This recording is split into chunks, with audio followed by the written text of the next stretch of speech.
வணக்கம், welcome to பட்டணம் village foods. இன்றைக்கி நம்ம வீட்டில் டின்னர் பூரியும் உருளைக்கிழங்கு மசாலாவும் தேங்காய் சட்னியும்.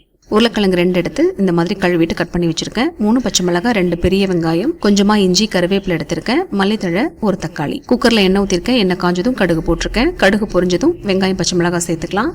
இது நல்லா வதங்கினதும்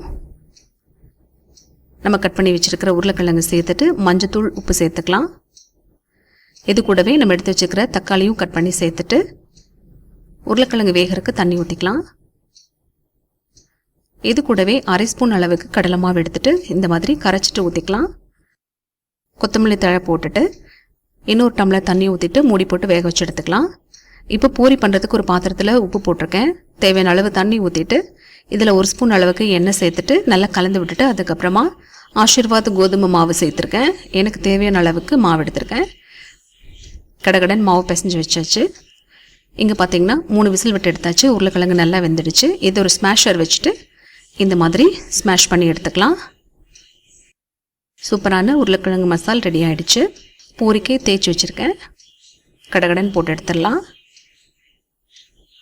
வழக்கமாக உருளைக்கிழங்கு நம்ம வேக வச்சு தோல் எடுத்துகிட்டு அதுக்கப்புறமா மசால் பண்ணுவோம். நான் இன்றைக்கி டைம் கம்மியாக இருக்கிறதால சீக்கிரமாக செய்யணுங்கிறதுக்காக இந்த மாதிரி ட்ரை பண்ணியிருக்கேன். ஒவ்வொரு பூரியாக போட்டு எடுத்தாச்சு.